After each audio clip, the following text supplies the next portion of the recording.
وسلم وبارك على محمد وعلى آل محمد.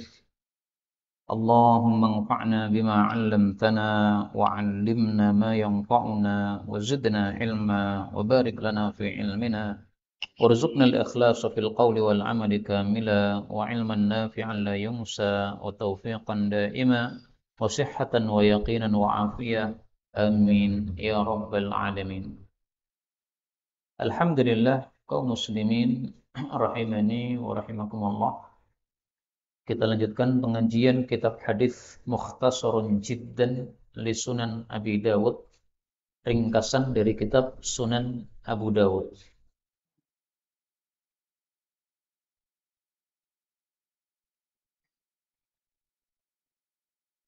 Dan supaya tulisannya lebih jelas, saya akan ganti dulu sejenak ya, supaya panjenengan membacanya lebih jelas, lebih enak ya.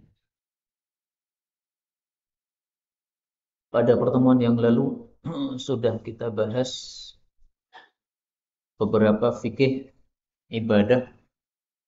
Kita lanjutkan lagi fikih yang lain, jazakallahu khairan, yaitu bab yang ke-27. Faqala al-muallifu hafizahullah ta'ala wa nafa'ana bihi wa bi'ulumihi fid dharain amin. Kitabul Kharaj, kitab tentang upeti, wal imarah, dan kepemimpinan, wal fai, dan harta ghanimah. Ini membahas tentang peperangan. Ketika seorang muslim, ketika negara muslim menguasai negara kafir, maka negara kafir ini disuruh untuk masuk Islam. Kalau ternyata mereka tidak mau masuk Islam dan mereka adalah orang Yahudi atau orang Nasrani, maka mereka boleh tetap Yahudi Nasrani, tapi setiap tahun harus bayar pajak atau upeti. Itulah yang dimaksud dengan istilah kharaj. Berapa upeti yang diambil sesuai dengan kebijakan pemerintah Islam. Kalau pemerintah Islam menginginkan setiap kepala membayarkan 1 dinar alias 4 juta setiap tahun, maka itu boleh sebagaimana di masa Rasulullah sallallahu alaihi wasallam. Apabila menghendaki setiap tahun per kepala wajib membayar 2 dinar alias 8 juta karena orang-orang yang kaya-kaya, maka juga diperbolehkan sesuai dengan kebijakan pemerintah. Adapun imarah, kepemimpinan, maka kepemimpinan itu di dalam Islam adalah tanggung jawab. Maka dalam Islam sama sekali tidak disyariatkan untuk kita mencalonkan diri sebagai pemimpin. Nggak ada. Nyalek di dalam Islam, nggak ada. Kenapa? Karena kepemimpinan adalah tanggung jawab. Maka dalam Islam tidak boleh kita mencalonkan diri untuk diangkat jadi pemimpin. Ini sama dengan kita nantang tanggung jawab. Kalau kita mencalonkan diri, kemudian kita terpilih, maka Allah tidak akan membantu kita karena kita mencalonkan diri. Tapi kalau kita dipilih tanpa kita mencalonkan diri kita, dipilih oleh masyarakat, maka saat itulah Allah akan memberikan bantuan kepada kita. Mari kita lihat dalilnya, supaya omongan saya ini tidak dianggap omong kosong. Rasulullah Shallallahu Alaihi Wasallam bersabda, La tas'alil imarata. Janganlah engkau meminta kepemimpinan. Jangan meminta untuk menjadi pemimpin.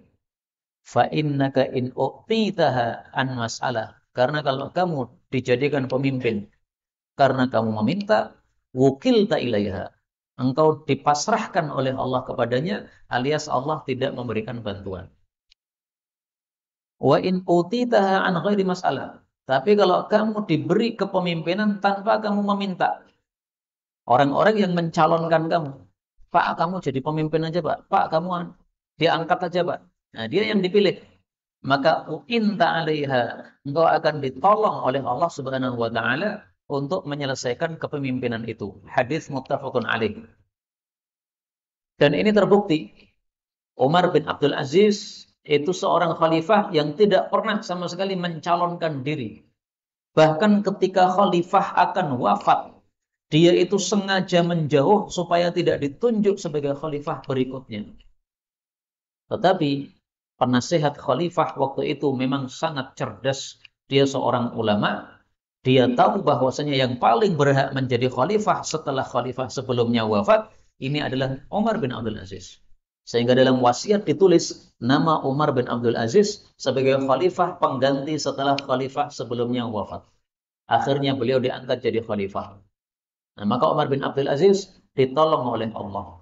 Sehingga dia bisa menjadi khalifah, menjadi pemimpin yang sangat-sangat adil.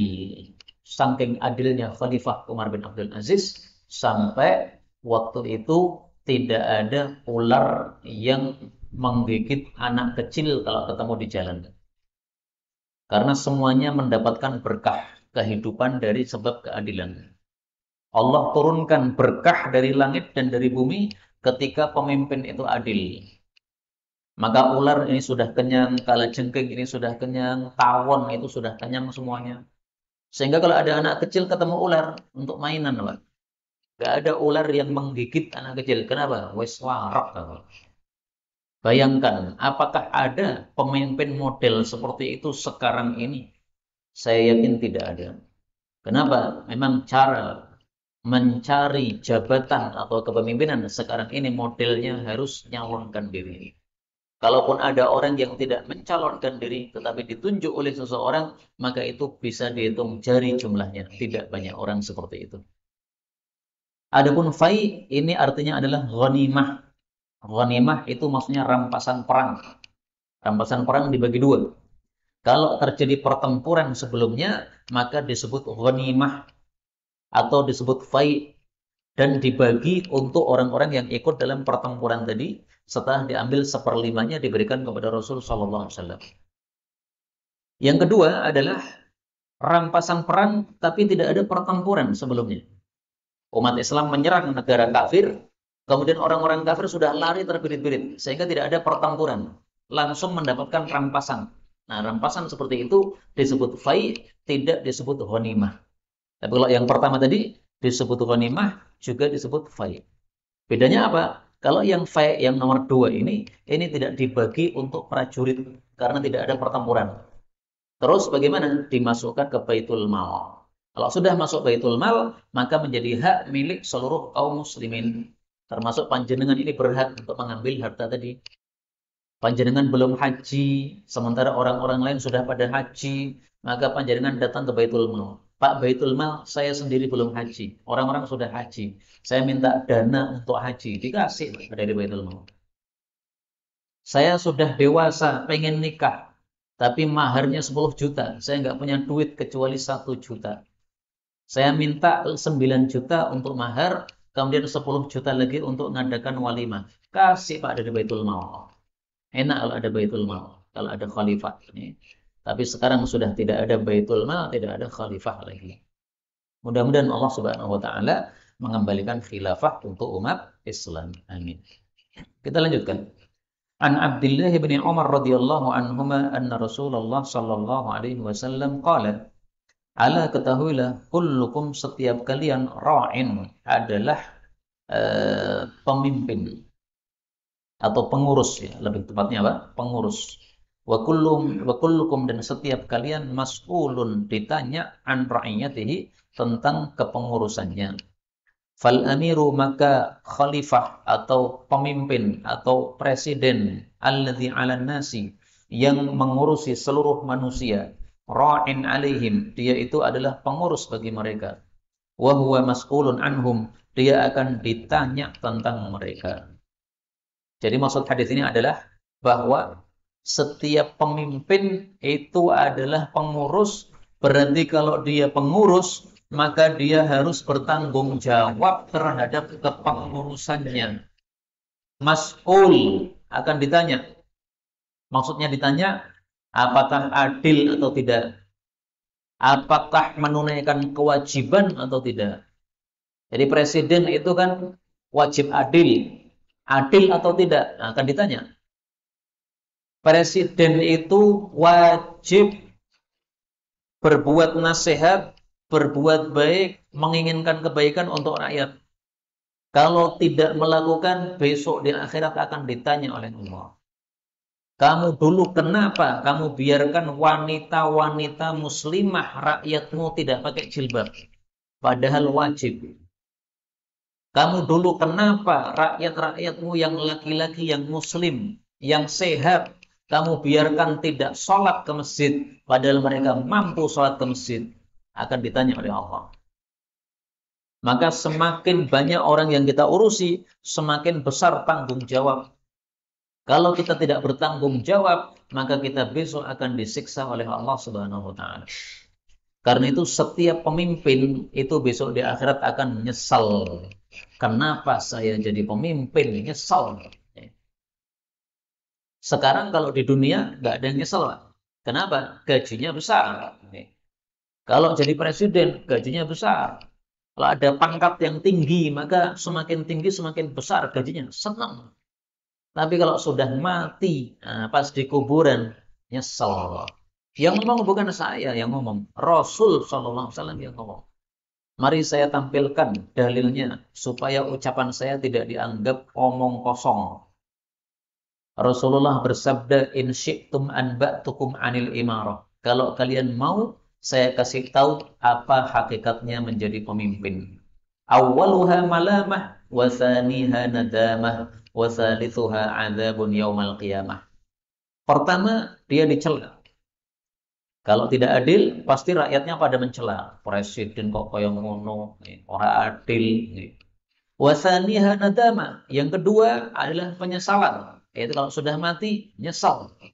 Kenapa? Karena kalau sudah mati di kuburan, dia baru tahu bagaimana dahsyatnya siksa kubur bagi pemimpin yang tidak adil. Wa thalithuha 'adzabun yaumal qiyamah, dan yang ketiga akan disiksa besok di akhirat, yaitu di neraka. Semua pemimpin seperti itu, Pak. Nggak ada pengecualian. Tapi beliau kemudian mengatakan, illa man adal, kecuali yang adil, maka tidak diperlakukan seperti itu. Kalau adil, justru akan dimuliakan oleh Allah.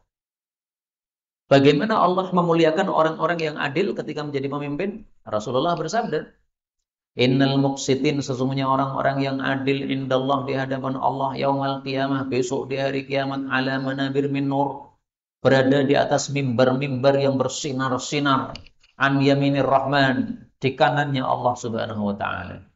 Hadis riwayat Muslim. Kalau adil dimuliakan. Kalau nggak adil, maka satu, dicela rakyatnya, dua, nyesal di kuburnya, tiga, disiksa di neraka besok di akhirat. Jadi untungnya itu cuma sedikit. Untungnya cuma di dunia, gajinya gede aja. Kemudian dimuliakan oleh orang-orang yang memuliakannya. Tapi tetap ada yang mencelanya. Ya. Sehingga lebih baik kita tidak masuk dalam dunia seperti itu apabila kita mengetahui hakikat dari hal tersebut.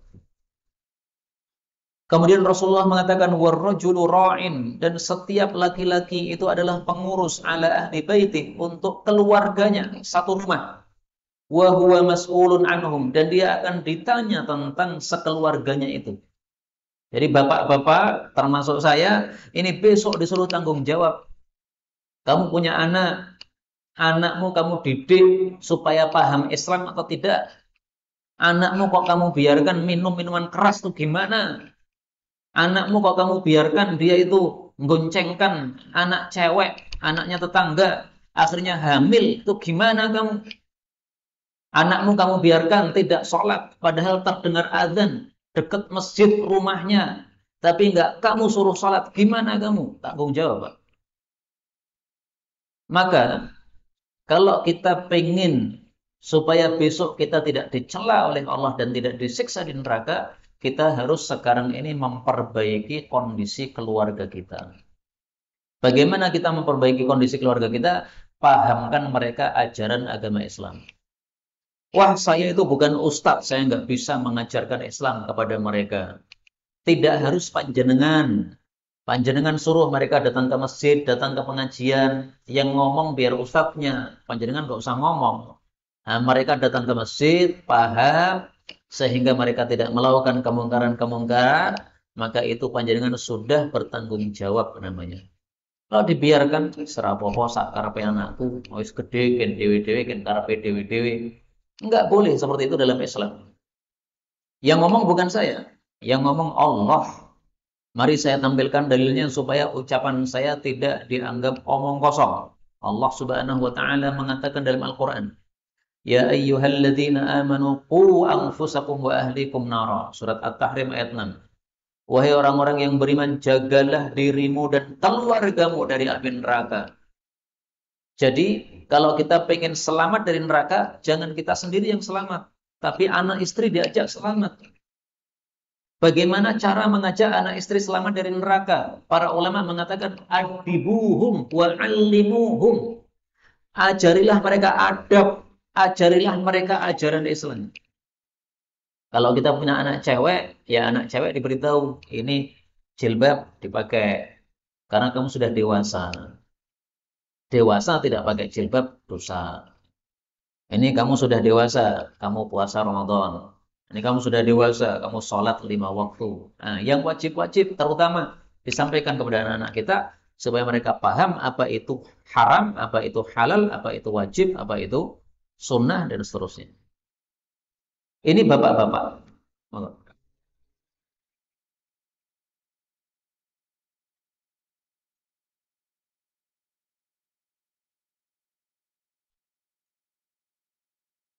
Kalau orang tua sudah menyuruh istrinya untuk berjilbab, menyuruh anak perempuannya untuk berjilbab, anaknya untuk sholat, tapi anaknya membangkang, apakah bapaknya akan disiksa? Tidak akan disiksa. Dalilnya dua. Pertama, Nabi Nuh sudah menyuruh anaknya untuk masuk Islam, tapi dia pilih kafir. Yang disiksa oleh Allah cuma anaknya. Nabi Nuh diselamatkan di atas kapal. Dalil yang kedua, Allah mengatakan dalam Al-Quran, وَلَا تَزِرُ وَازِرَةٌ وِزْرَ أُخْرَى. Dan seseorang tidak menanggung dosanya orang lain. Maka, kalau sudah menyuruh, tetapi anaknya bangkang, itu bukan tanggung jawab orang tua. Nduk pakai jilbab. Ora gelem Pak, sumuk.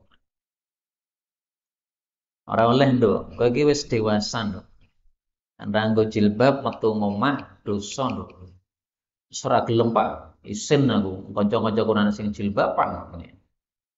Aku ora rido nduk. Kayak metu aku ora rido. Nekat dia keluar. Oh, udah, Bapak tidak menanggung dosa.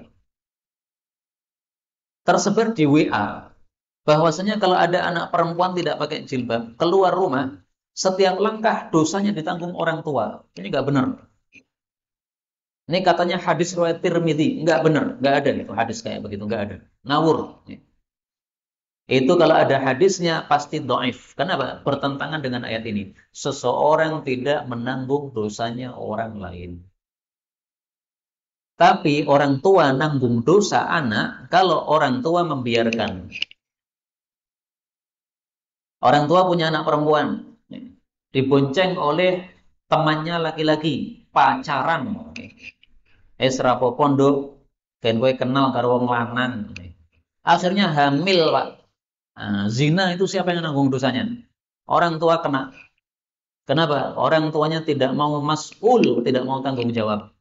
Yang harus dilakukan adalah mas'ul, dia bertanggung jawab. Tanggung jawab. Maka di atas muka bumi ini tidak ada satupun manusia tidak punya tanggung jawab. Masing-masing punya tanggung jawab. Presiden tanggung jawab terhadap rakyatnya. Wali kota tanggung jawab terhadap rakyatnya dalam skop yang kecil, yaitu di kotanya saja. Pak RT, Pak RW, Pak Camat, Pak Lurah, semua. Terus setiap rumah itu ada presidennya, yaitu Bapak. Nah, maka Bapak di rumah itu juga bertanggung jawab.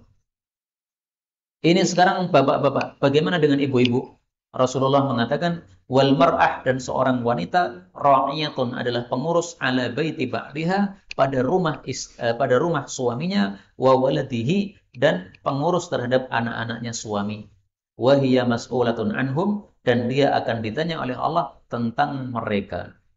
Jadi ibu-ibu pun juga sebagai pengurus. Ngurusi apa? Ngurusi dua. Ngurusi rumah suami dan ngurusi anak suami. Perhatikan kalimatnya, wa waladihi, dan anaknya suami. Anaknya suami bisa dari dia sendiri maupun dari istri yang lain. Misalnya nih, ada seorang janda dinikahi oleh duda. Duda bawa anak, janda bawa anak. Setelah keduanya menikah, maka si janda ini bertanggung jawab terhadap anak-anaknya suami semuanya. Baik dari dia maupun dari istri yang sebelumnya. Tanggung jawab. Tidak boleh mengatakan, ini kan bukan anak saya, ini kan anaknya suami. Oh, enggak bisa. Kamu sudah menjadi istri dia, maka kamu tanggung jawab terhadap anaknya suami kamu. Sehingga harus apa? Merawat mereka, harus mendidik mereka, harus baik sebagaimana kepada anaknya sendiri. Sama. Ya. Bahkan Nabi mengatakan, wal abdu ra'in ala mali sayyidi. Seorang budak itu adalah pengurus terhadap harta majikannya, wa huwa mas'ulun anhu, dan dia akan ditanya oleh Allah tentang hartanya majikan. Fakullukum ra'in, maka setiap kalian adalah pengurus, wa kullukum mas'ulun an ra'iyatih, dan setiap kalian akan ditanya tentang rakyatnya atau kepemimpinannya, kepengurusannya. Kalau dia tidak punya jabatan apa-apa, Bapak juga tidak, RT juga tidak, pengurus masjid juga tidak. Nggak punya jabatan, belas. Betul-betul rakyat jelata. Kamu masih bertanggung jawab terhadap dirimu sendiri. Dirimu ini adalah tanggung jawab yang diberikan oleh Allah Subhanahu wa Ta'ala. Maka diri kita harus dijaga supaya tidak masuk neraka. Sebagaimana tadi disebutkan, qu anfusakum wa ahlikum nar. Maka ringkasnya, kita jangan sekali-kali berkeinginan untuk menjadi pemimpin atau pengurus, karena semakin kita mempunyai posisi yang tinggi, semakin banyak kewajiban atau rakyat yang kita tanggung, sehingga semakin besar kewajiban kita di hadapan Allah besok di akhirat. Monggo.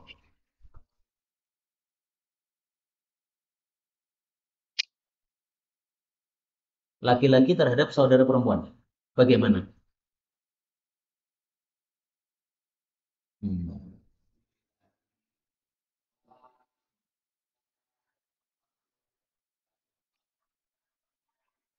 Ya, sama juga ya. Kakak kepada adik, kalau adiknya tidak mau pakai jilbab, kakaknya sudah menasehati, dia tidak tanggung dosanya.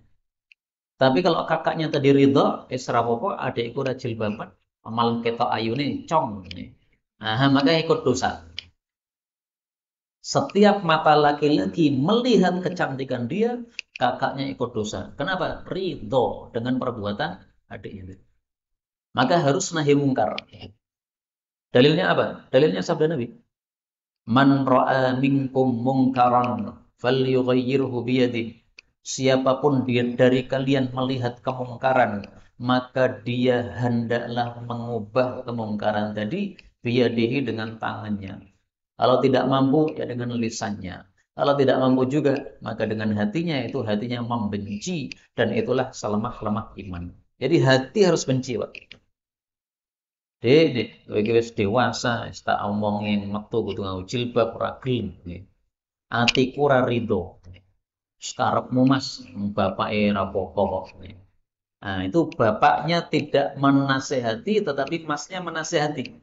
Masnya tidak berdosa. Bapaknya berdosa. Kenapa? Tidak menasehati. Kalau bapaknya sudah menasehati juga, tidak menanggung. Jadi insya Allah tidak berat. Ini bebannya nggak berat. Karena yang penting kita sudah menyampaikan. Kita lanjutkan nih. Kitabul Janaiz, kitab tentang jenazah-jenazah.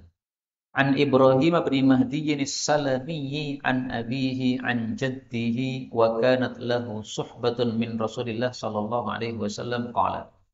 Sami'tu, saya mendengar Rasulullah sallallahu alaihi wasallam yaqulu, bersabda, Innal abda, sesungguhnya hamba, idza sabaqat lahu, apabila sudah ditetapkan minallahi oleh Allah, manzilatun satu kedudukan yang tinggi, lam yablugha bi'amalih, yang dia tidak bisa mencapai kedudukan tadi dengan amal dia, ibtalahu Allahu fi jasadih, maka Allah akan memberikan ujian pada jasadnya, au fi malihi atau pada hartanya, au fi waladihi atau pada anaknya. Thumma sabbarahu, lalu Allah menjadikan dia sabar ala dzalika atas hal itu, hatta yublighahul manzilah, sehingga Allah menjadikan dia sampai kepada derajat yang tinggi, allati sabaqat lahu minallah, yang sudah ditetapkan oleh Allah Subhanahu wa taala. Jadi maksudnya gini, kalau orang muslim mendapatkan musibah dan dia sabar, itu hakikatnya apa? Hakikatnya Allah ingin meninggikan derajatnya, Pak. Ada orang itu musibah bertubi-tubi terus. Anaknya sakit, habis anaknya sakit, ibunya sakit, habis ibunya sakit, bapaknya sakit, habis bapaknya opnam, kemudian dia sendiri sakit karena sudah lelah ngurusi anak, istri, bapak, ibu, gonta-ganti terus. Setelah dia sehat, kemudian pulang ke rumah, sampai rumah ternyata rumahnya dibobol maling. Terus rumahnya dikasih pagar, sehingga mobilnya aman. Tapi ternyata ketika keluar rumah dengan mobil itu ditabrak orang dari belakang misalnya. Musibah orang mandek-mandek. Nah, jangan suudzon kepada Allah. Wah, Allah radil tenan karo aku. Nah, itu namanya suudzon. Mestinya kita husnudzon sama Allah. Kenapa sih Allah kasih saya musibah terus-menerus? Oh, karena Allah pengen kamu derajatnya tinggi. Karena musibah itu kalau dihadapi dengan sabar, maka pahalanya besar. Saya tanya apa? Pahala sabar berapa? Berapa miliar? Berapa? Tidak ada yang tahu pahala sabar saking banyaknya. Silahkan nanti dilihat pada surat Az-Zumar ayat 10. Innama yuwaffas sabiruna ajrahum bighairi hisab. Tiada lain disempurnakan pahala orang-orang sabar tanpa hitungan. Tanpa hitungan wakeh banget. Jadi amalan yang tidak diketahui pahalanya itu sabar. Kalau sholat itu diketahui pahalanya, Pak. Sholat di rumah 1 derajat, sholat di masjid 27. Baca Quran diketahui pahalanya. 1 huruf 10 pahala. Tahmid diketahui pahalanya. Alhamdulillahirabbil alamin 30 pahala. Ada, dalilnya ada. Tapi kalau sabar pahalanya berapa? Enggak tahu. Makanya dalam hadis ini tadi disebutkan Allah menghendaki seorang hamba punya manzilah, punya kedudukan tinggi. Karena setiap orang itu sudah ditetapkan, ini nanti surga, ini nanti neraka. Kalau surga-surganya di bawah atau di tengah atau di atas, sudah ada ketetapannya. Allah pengen ini orang mestinya surganya di atas. Tapi kok amalnya lembek, poso sunnah ya ora tahu, tahajud kurang rakaat tok, maca Quran kadang-kadang baca, kadang-kadang tidak. Salat jamaah sering telat. Soft pertama jarang sekali. Pokoknya amalnya kurang cong. Tapi Allah sudah menetapkan dia ini hambaku yang saya pilih derajatnya tinggi. Nah, karena Allah bijaksana, maka Allah kasih dia musibah-musibah. Ya wes, tak kayak loro wes. Dia dikasih sakit tapi dia sabar.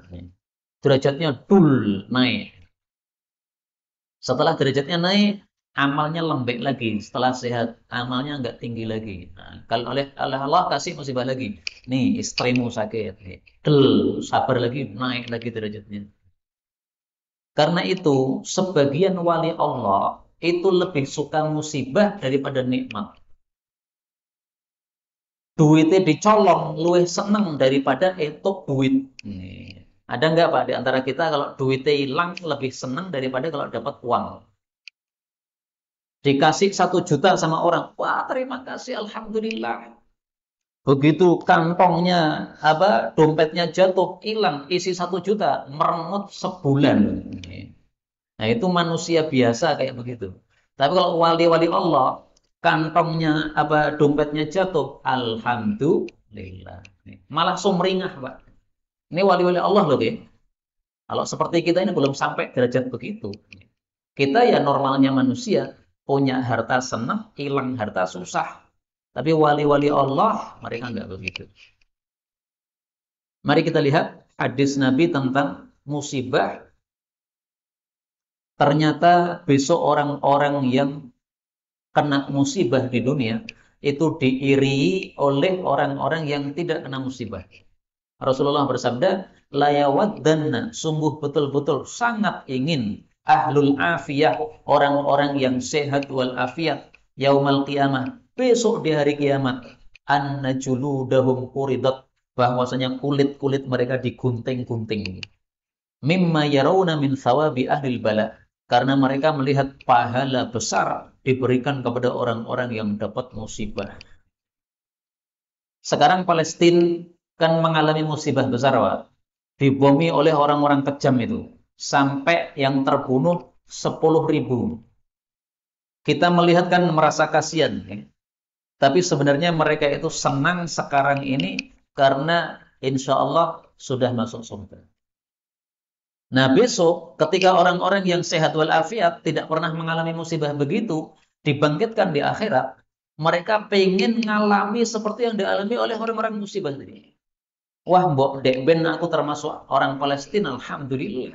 Kena bom, alhamdulillah. Kenapa? Pahalanya besar. Nah, sekarang mari kita, sebelum kita sampai hari kiamat, kita meresapi hakikat ini.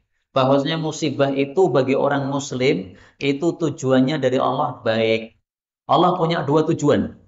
Satu, mengurangi dosa kita dengan sebab musibah tadi.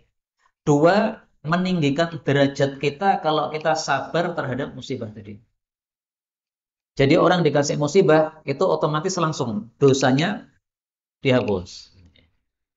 Kalau dia sabar, derajatnya naik. Nah, pilih mana? Pilih dapat derajat tinggi atau derajat rendah. Pilih dapat dosanya dihapuskan atau dosanya tetap sempurna. Pilih dosanya dihapuskan, derajatnya tinggi, tapi sehat walafiat. Akeh tunggal lewat. Tapi Allah tidak menetapkan seperti itu. Maka ringkasnya gini, ya. Ringkasnya gini. Namanya hidup itu ada kalanya senang, ada kalanya susah. Kalau senang, mari kita syukur. Kalau susah, mari kita sabar. Intinya itu. Maka sebagai penutup, saya tampilkan di sini hadis Nabi yang menunjukkan hal itu. Ajaban li amril mu'min, sungguh mengherankan urusannya orang beriman. Inna amrahu kullahu lahu khair. Semuanya bagi orang beriman itu serba baik. Walaysa dzalika li ahadin illa lil mu'min. Itu tidak berlaku kecuali untuk orang beriman.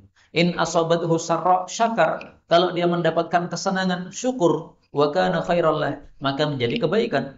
Wa in asabathu dharra sabar. Kalau dapat musibah dia sabar, fa kana khairallah, maka jadi kebaikan. Hadis riwayat Muslim. Makanya dalam Islam, ketika kita mendapatkan nikmat, disuruh mengucapkan alhamdulillah. Ketika kita mendapatkan musibah, juga disuruh mengucapkan alhamdulillah. Coba Pak, dibiasakan. Musibah alhamdulillah, nikmat juga alhamdulillah.